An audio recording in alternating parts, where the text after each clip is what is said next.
Go ahead. So I want to welcome everybody back to part 2 of our previous financial literacy training that we did before, which was entitled Thinking Like a Boss. So continuing in the tradition of thinking like a boss, we're going to do our best to pick up where we left off. Today's training is going to be just a little bit different in that a lot of today's training is not really going to be like the part 1. We did a lot of one-on-one and group engagement. We did a lot of reading. We passed the mic around so that everybody got a chance to read. Just for the sake of time, because I do have a lot of information to cover today, I'm going to be doing the most of the reading as we continue to navigate through our slides. But I want to welcome everybody who's able to join in with us. And I'm definitely here to tell you that you are in for another treat in this part 2 segment. We're going to share some very powerful stories that we hope will move, touch, and inspire you to not only identify what your gifts and your talents and your passions are, but keeping in the mindset of training you how to take your passions and turn those passions into profits. So we are going to go ahead and get started with pulling up our PowerPoint for the day. And we're going to go ahead and get started. Let's see here. I haven't done this in so long. This whole transition is seemingly new to me. So let's just start from the beginning. This slide. Let's get rid of that. Bear with me, guys. Having some technical difficulties here.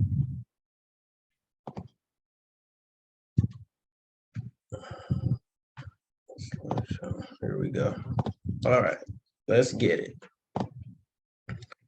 So, thinking like a boss. I first want to take you guys to the first slide. And this is really just a repeat of what we saw in our last segment. Let me go back here and find where you guys are at. Hopefully you guys can still see me, because I'm trying to arrange my screen so that I can see all of you as well as the information that I'm sharing. So bear with me, guys. And let's get back on track. So here we go.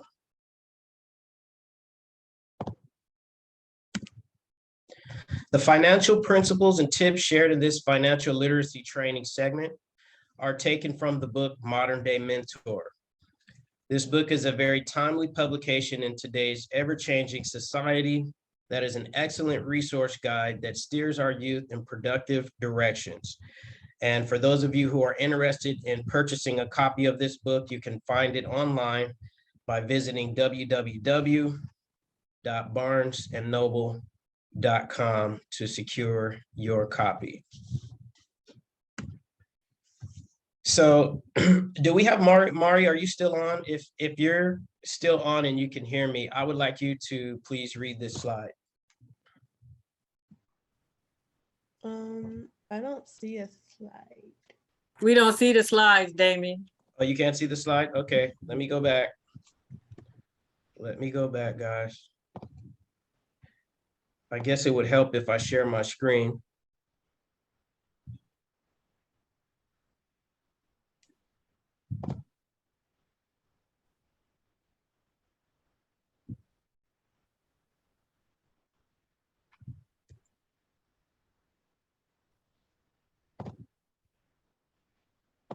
Okay, are we good now? Yeah.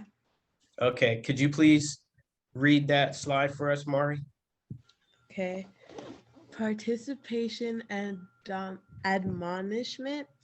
In today's part 2 training session, the majority of the information we'll be covering will come by way of open discussion and visual examples of how to reshape the way we think and see things by using our imagination as our creative eyes.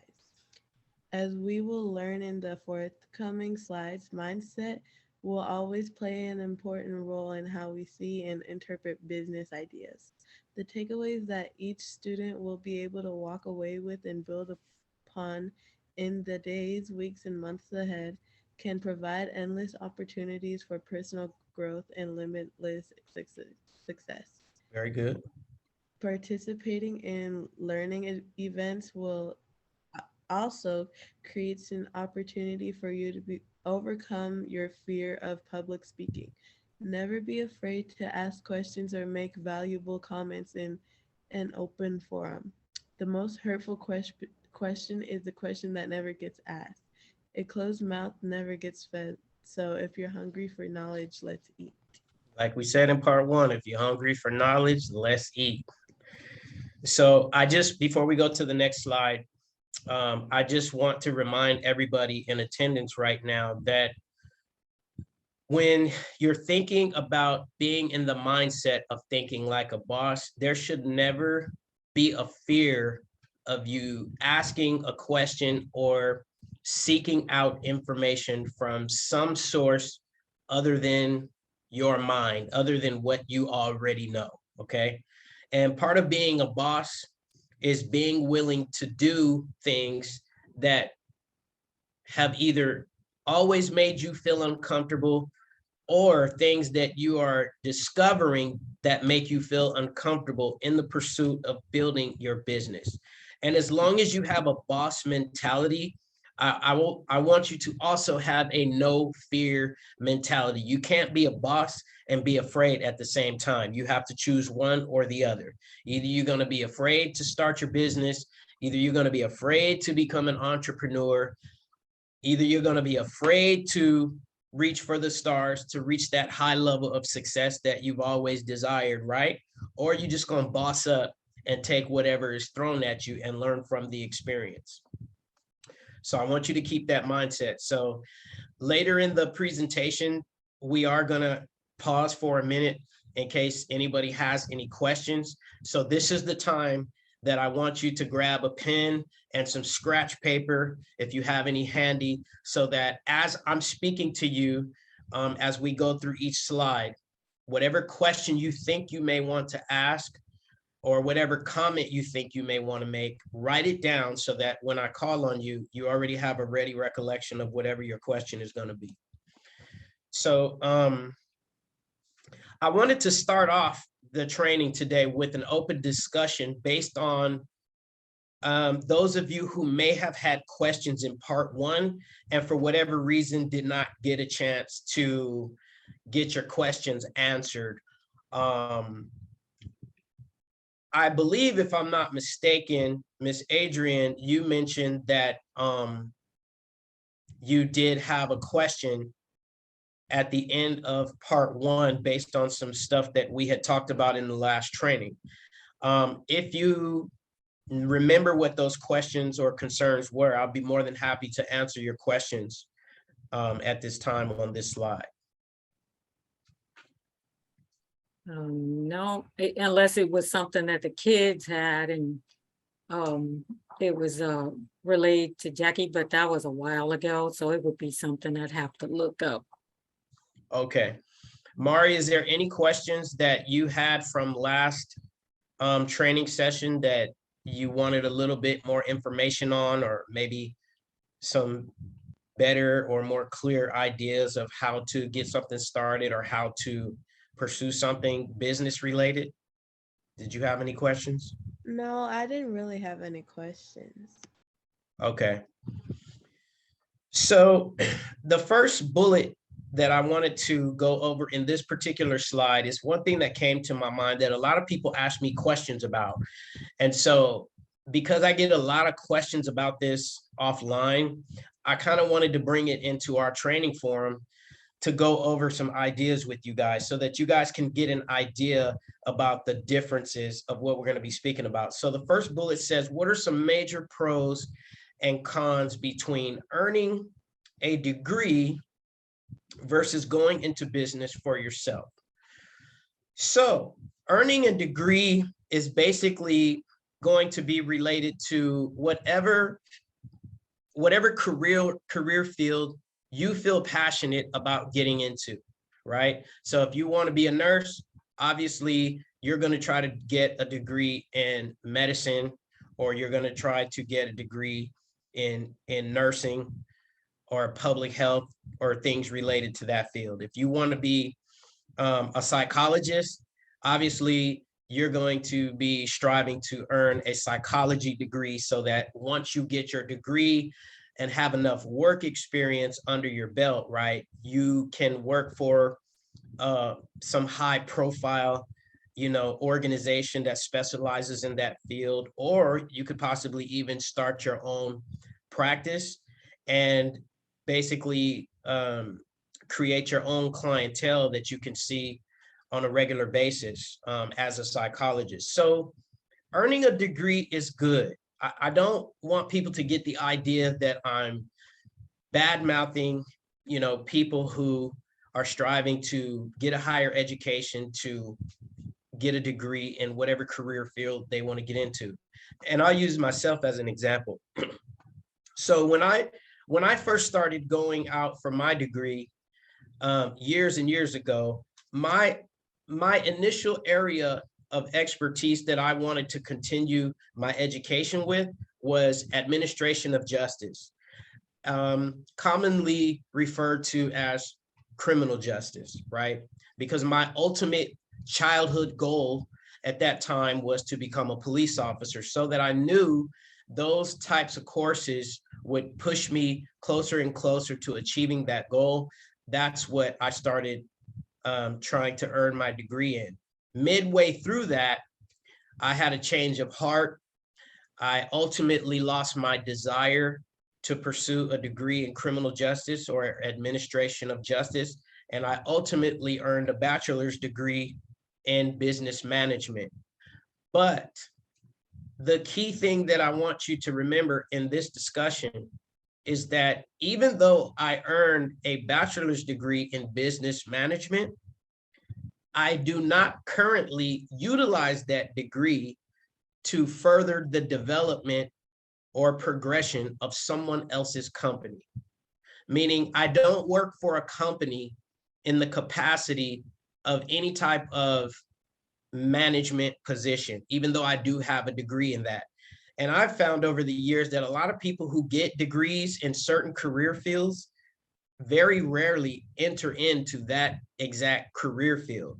And the reason why that's different than going into business for yourself is because, for me, instead of earning a degree to build somebody else's empire, everything I learned along the journey of earning that degree in business management, I now use that information that I learned to manage and build my own company, my own publishing company, my own life coaching company, my own mentoring business. I use a lot of those same principles that I learned to help build my children's company, who we talked about them in part one, which is Jujo Beverage Company. So a lot of the things that I'm able to do for them with regard to helping them build their business are things that I learned when I got my bachelor's degree. So, at some point in time, as you get older, it's really going to be your decision. Are you going to college to get a degree to build somebody else's company and help somebody else's company thrive? Or are you going to use that knowledge to build your own company so that you can continue to be an entrepreneur and work for yourself instead of work for someone else? So now what I want to talk to you guys, and this is where tonight's segment really gets fun. Now what I want to talk to you about is how to transform your business ideas, right, into dollars and cents. And before we go to the next slide, this gives me an opportunity to mention our featured guest that I'm going to be talking about for the rest of the presentation. And we have two of them. So the first one, it all starts with your vision. And the next couple of slides are going to be based on the Instagram page for Leanne Michaels Creations. You can find them on Instagram at Leanne Michaels Creations. And what I really liked about using this Instagram page as a visual example to help you guys get some ideas of how to create your own brand, you know what your strengths and your weaknesses are already. So we've been doing these financial literacy trainings now for over a year, you guys. So by now you should know what your strengths and weaknesses are, and you should also know what your gifts, your talents, and your passions are. So this page that I'm showing you guys right now is an example of somebody who is going into business for the first time. And this is a visual example of how somebody just took a basic idea and turned it into a creation all of their own. And I guess that was part of the reason it was so easy for them to come up with Leanne Michaels Creations, right? Because that's exactly what it is. It's a creation. And when I look at this first photograph, I mean, obviously they're blinged out tennis shoes, right? But before it looked like that, more than likely it was just a basic white tennis shoe that you probably see everywhere and don't even really pay any attention to it. If you look at the second photograph, you would originally have seen only an orange sandal, a plain orange sandal, but somebody who had a passion for creating things. And I must say, I don't typically wear these types of things on my feet, but I must say these are some beautiful creations that I know a lot of people watching this will really enjoy wearing with your everyday clothing and accessories. So that's why I decided to feature it.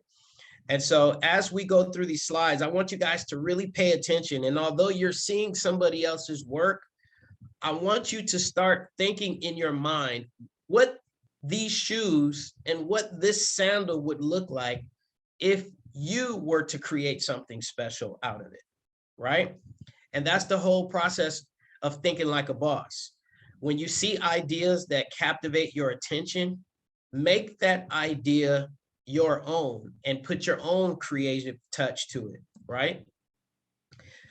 Now, another thing that's real popular in today's society are Crocs. And a lot of people wear them, even a lot of kids. I see a lot of kids wearing these too. And I just thought it was so very clever that Leanne Michaels Creations took some basic colored Crocs and turned them into this. I mean, look at these shoes, you guys.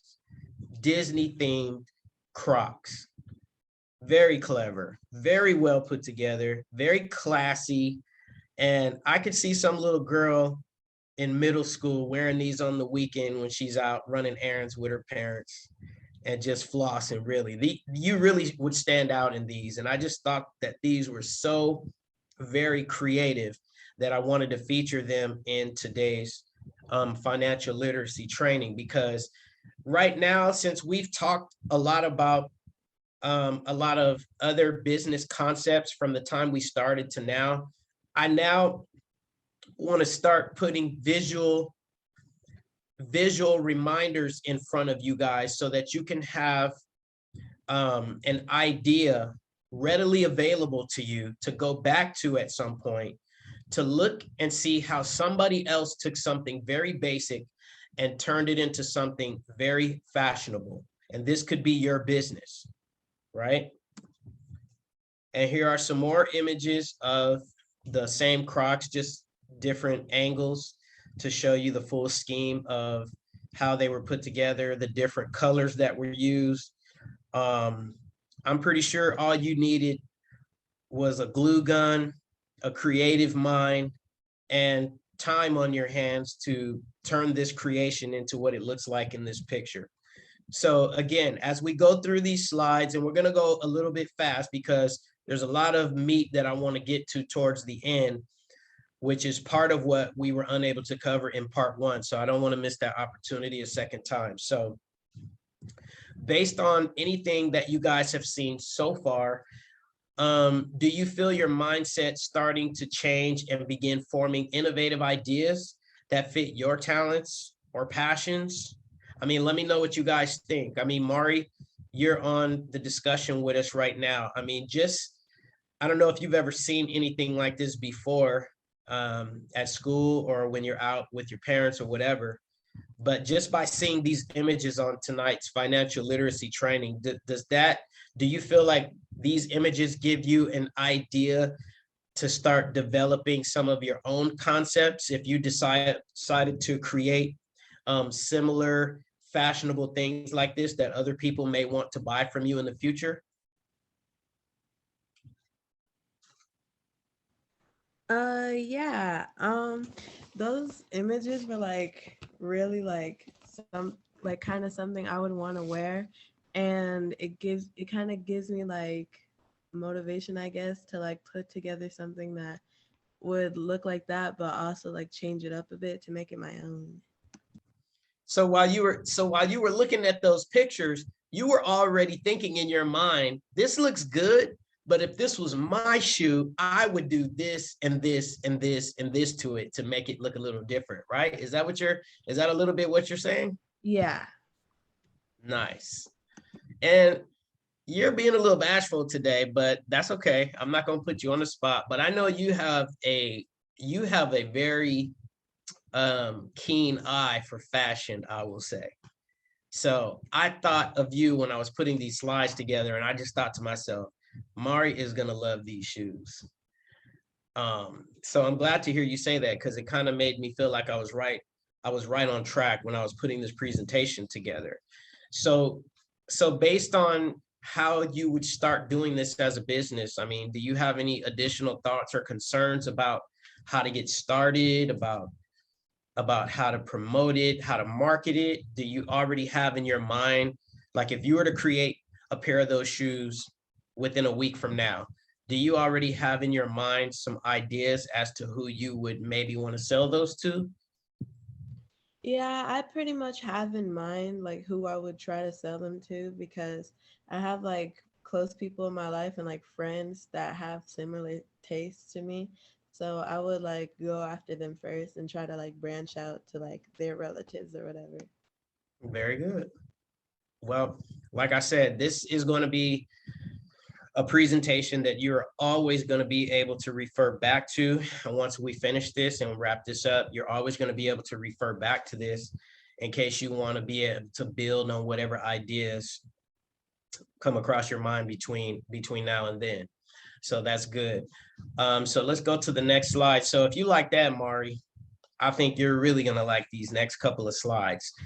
So the second Instagram page that I really enjoy having the pleasure of featuring today is an Instagram page that goes by the name of @Mimi's Imaginations. So you might be thinking, Mimi's Imaginations, cake decorating gone wild. I wonder what that's all about. Well, let's take a look. I'm just going to tell you guys this. You can do your own research. You have the Instagram handle to look up this person's page on your own free time. I'm just going to warn you before you get to her page. Her cakes are bananas. They're just ridiculous. If you can imagine it in your mind, this woman can turn your imagination into a cake. I love this mermaid themed cake that I ran across today. I mean, it's so detailed that it even has sand detail, like the cake is just sitting on the beach waiting for a wave to just come take it away, right? I mean, when you start looking at creations like these images really allow you the opportunity to really get inside of somebody's creative mind. It takes an incredibly creative mind to take somebody's pigment of their imagination and turn it into a cake that people are willing to spend hundreds of dollars for. You guys would be really shocked and surprised to know how much money people are making from cakes like this. And especially to Sophia, who had a cake business that I helped her get started just to play around with, to see how people were going to respond to her cakes and her cupcakes and things like that. I mean, I put this slide together for her to give her some ideas too about if she really wants to take her cake business to the next level. This is definitely an Instagram page you guys should be following. I don't think I posted any pictures in this particular presentation, but I did do some research on this page earlier. And if you look at some of her reels even go as far as showing you step-by-step instructions on how to take a cake from concept to end result, what you're seeing right here in the mermaid cake and the Toy Story themed cake. So if cake decorating is something that is a strong point or a passion or a talent of yours that you want to further develop and try to start a cake decorating business on your own, let me just tell you, this woman's cakes are insane, and you should absolutely be following her page by the time this presentation is over. Here's a couple of other cakes that I thought were very clever. And this is a PlayStation remote cake, which is really popular for a lot of kids in today's society, because that's pretty much what a lot of kids are doing today. Is they're either playing on a PlayStation or they're playing on a Nintendo Switch, which, you know, even my kids play with. And in fact, if you look at the next slide, even though it does say Toy Story themed cake, I took this picture directly from the Instagram page of Mimi's Imaginations. And if you look at the second, third, fourth, and fifth photograph, these are actual cakes that were being photographed in stages that I personally hired this person for to give to my sons for their birthdays last year. And they wanted a Nintendo game Switch for Christmas. So because I knew what they wanted for Christmas, I knew exactly who to contact to take my imagination of creating a Nintendo game Switch cake. And as you can see, she actually brought it to life. So I encourage you to follow her Instagram page at Mimi's Imaginations and check out the actual Instagram reels where she's showing you how she built these Nintendo game Switch cakes. It's very amazing. So these are just some more ideas to throw out there to you guys so that you can have visual aids to remind you of different directions you can go with your talents and with your passions, so that you can follow step-by-step directions that somebody else may be showing you on their page. The next slide that I want to talk to you guys about is the Nike endorsement testimony. And the Nike endorsement testimony is a very powerful, true story of how a once-in-a-lifetime opportunity changed my mindset forever. And this was one slide that we did not get to cover in the part one, financial literacy of thinking like a boss. So I want to share this Nike endorsement testimony. So years and years ago, when I was like in my early 20s, I want to say I had either just turned 20 years old, or I was almost about to turn 21, one of the two. But at that time, I had the pleasure and the ability to be signed to Capitol Records. And we were in the process of finishing up our album. Prior to finishing up our album, since we got we got discovered and we got signed by legendary R&B group called The Whispers. The Whispers gave us an opportunity to be featured with them on stage at their tour that they were doing here in Southern California. And so because we knew we were going to be going on tour with the Whispers, right? We were very excited about it. We're just 4 young kids, you know, doing what we love to do, singing and dancing. You know, our ultimate goal was to get a record deal. We finally did get a record deal. And now we were in dance rehearsal every day for months and months in advance, getting ready to be going on tour with the Whispers. So we finally ended up on stage with the Whispers, and our first place we ended up was a place back then, which was called the Universal Amphitheater. If you've never heard of the Universal Amphitheater before, I don't think the Universal Amphitheater is there any longer on the Universal City property in Hollywood. But if you've ever been to City Walk before, the Universal Amphitheater used to sit right behind City Walk, and it's where they would always have a lot of concerts and special events, right? So we get on stage with the Whispers. We're excited. We've been waiting for this day for months and months and months, and we now know that we are about to go on stage in front of approximately 8,000 people, right? We were excited. So we're backstage. The curtain is closed on us at this point, and we're getting into position. And then finally the curtain opens and we hear the Whispers announce our name, right? This was the most exciting moment of our young life. And so when the curtain opened up, we came out on stage dancing the way we rehearsed. We were throwing down. The crowd was going crazy. They were cheering for us.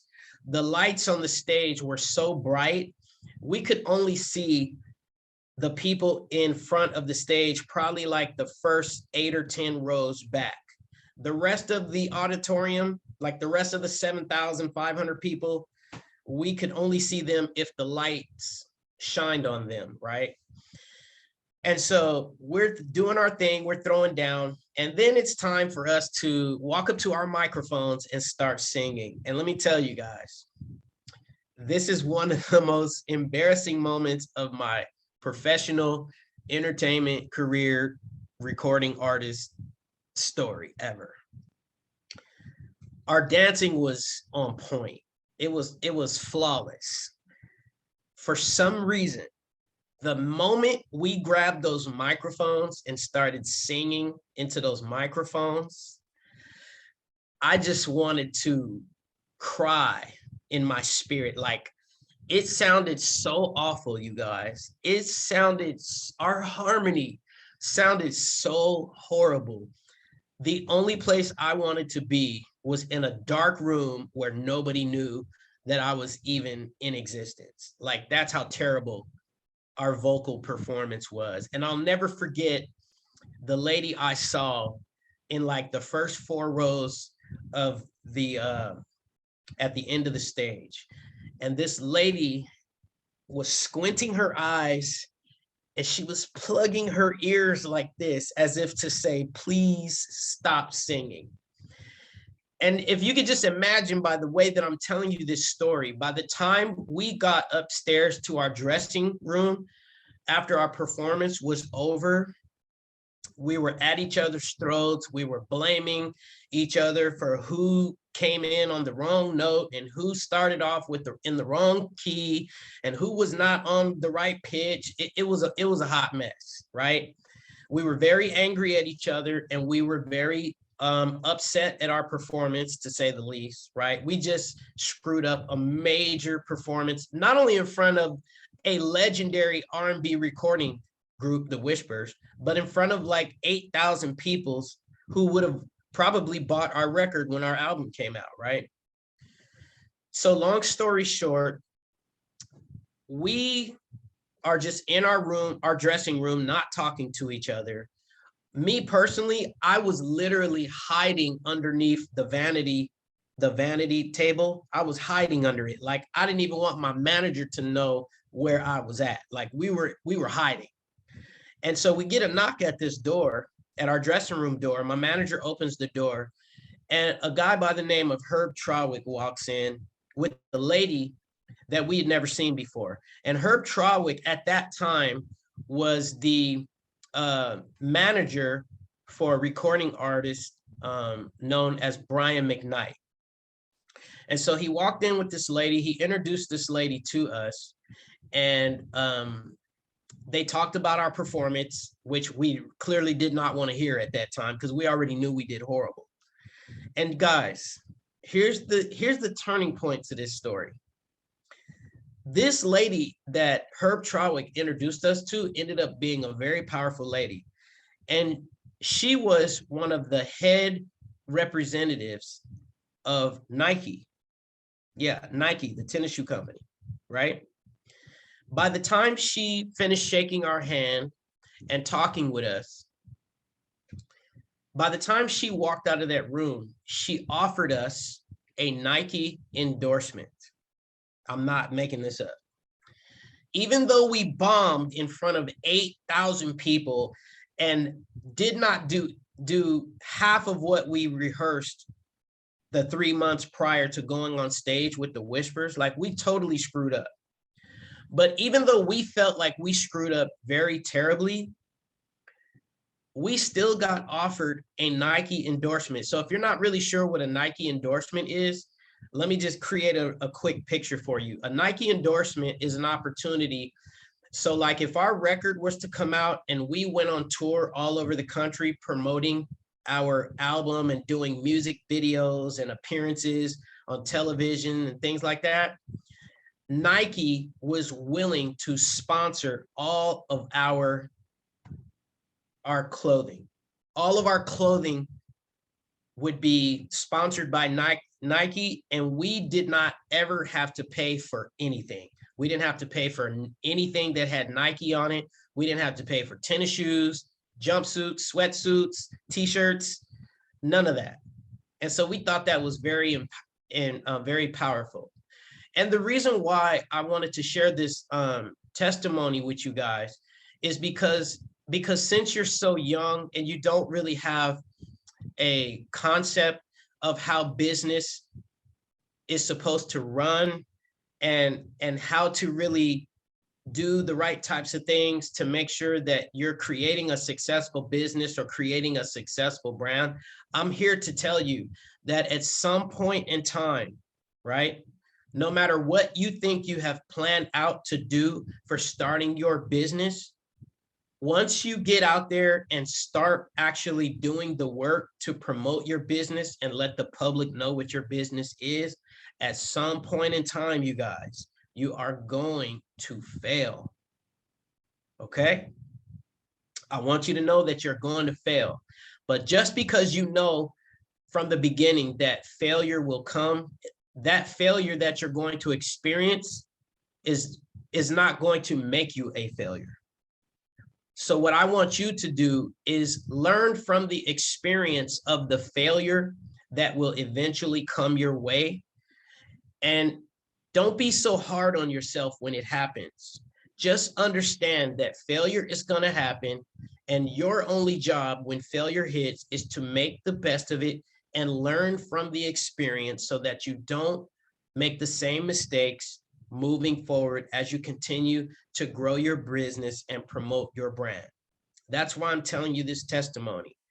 I didn't think we deserved an opportunity to be presented with a Nike endorsement, but somebody else who was out there in that audience, who was watching our performance, for some reason, they felt we were deserving of the opportunity. And they went through all the necessary channels they had to go through to make sure they ended up in our dressing room to present that opportunity to us. So I just want to tell you guys that so that you will not get discouraged, because the people who you think are going to support your business, some of those people will not support your business. The people who you think will not support your business, surprisingly, those will be some of the people who actually will support your business and buy your product or your service. So I just wanted to share that testimony with you guys so that you don't get discouraged to the point where you want to give up. So this brings us to our next slide. And the reason I wanted to keep this slide here as we did in our part 1 segment is because nothing that I said in part 1 has changed to this day. And this slide is still my prayer and is still my dream. It is still my hope for all of you, because you guys are the biggest reason why I do the things that I do with teaching financial literacy to students like you and to adults who don't know about these principles and concepts. So with that in mind, my prayer is that I have said something compelling in this training segment that has changed the way you think about what you're not being taught in school. My dream is to have this book go viral so that kids around the world can be mentored daily by the life skills and life lessons I have outlined in this book. My sincere hope is that what I've shared with you today will have empowered you for generations to come. There are youth and children all over our world who can deeply benefit from the information contained in this book. Please share this book with everyone you know so that we can all play a role in helping to keep our youth out of the prison system due to lacking positive mentors in their lives. Thank you for your valuable time in listening. Dameon K. Wroe. And for those of you who are interested in following me for more content, you can find me on Instagram and Twitter at DKW_mentor. This slide is very important to me, guys, because it really piggybacks on why I wrote Modern Day Mentor in the first place. Because there are so many young kids out there and there are so many young adults out there who have already made terrible decisions in life and who have already ended up in jail or ended up in prison or ended up on probation or ended up in some other places that are clearly not good. And that is not what I want for you guys. I want you to have a fighting chance. And in order for you to have a fighting chance, you have to be armed with the information that you're going to need to be able to get out in today's world and be competitive and win. It's very competitive out here. No matter what industry you think you want to end up in when you get older or when you become an adult, there is a lot of competition for that industry. And so these training segments not only prepare you for that competition, but it prepares you really to stay ahead of the competition. Because working for somebody else is one thing. Moving up the ladder to a prestigious title in somebody else's company, yeah, that's very good accomplishment to be proud of. But it just hits so much different, you guys, when you are becoming successful at a very young age at running your own company, right? So that's the purpose for these trainings. And again, I hope that I've said something that makes you guys want to come back and research this information again in your own free time so that you can start developing a game plan on how to build your own company and basically call your own shots once you become young adults. That's the goal of these training sessions. So before we close out today, I want to give a very, very, very, very special thank you to Leanne Michaels Creations, who can be found on Instagram at Leanne Michaels Creations. I want to give a special thank you to Mimi's Imaginations as well. She can also be found on Instagram at Mimi's Imaginations. And last but certainly not least, I want to go back to our part 1 financial literacy training, Thinking Like a Boss, when we featured Endless Beauty LLC. So I want to give a very special thank you to them for being a part of the part 1 segment. I actually thought that part 1 segment with Endless Beauty LLC was so powerful. I actually watched it twice today before completing this one. It was so powerful. And even I was reminded of a lot of very powerful, helpful business information that I could use for building my kids' brand, Jujo Beverage Company. So again, thank you to all of you guys for having a desire to participate and be a source of strength, encouragement, and inspiration and motivation to our STEMsational Club students who are already hitting the ground running with starting to experiment with building their own businesses. And so hopefully a lot of them will be following you. Don't be surprised if they show up in your DMs from time to time asking you questions.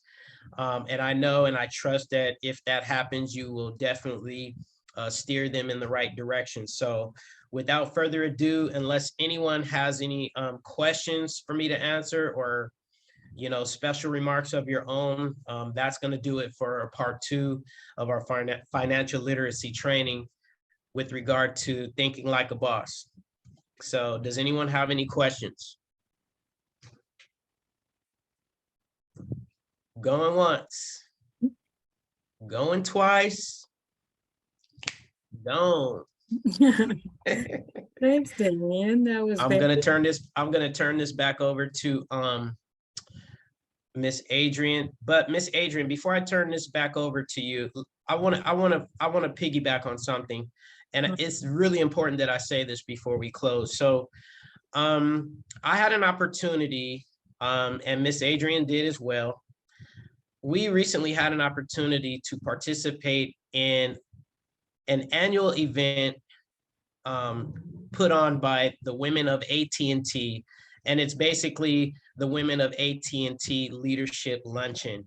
And I just wanted to share on here as a way to empower the rest of our students that I hope that one day when we continue to have this event, that we could create some type of field trip that you guys can actually come be a part of it with us, because this particular year, there was so many inspirational testimonies and stories that I had an opportunity to hear and witness.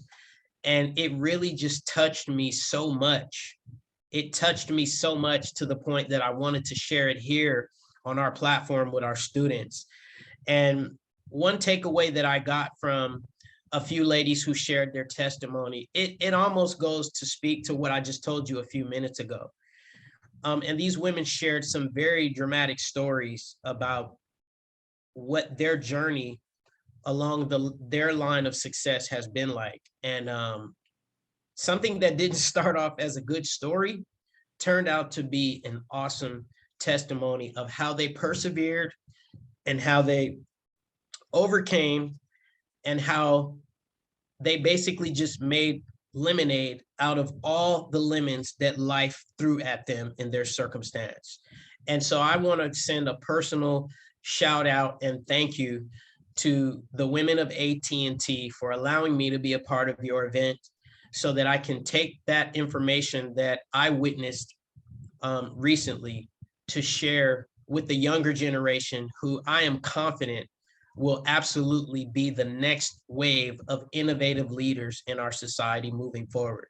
So I thank you all very much for that. And I'm looking forward to 2023's event. Yep. Hey, next year, I think we're going to be doing it in March again. So, because we used to do this in earlier March and May, I think May, but somehow I think the pandemic pushed it virtually and we went online. So we expect you to be there next year, right? I'll be there. So, and I'm sure we'll have a great panel again on the next one. So those people that you're talking about, they were very inspirational, as you say, and I plan on making some contact with a couple of them here in the next couple of days. But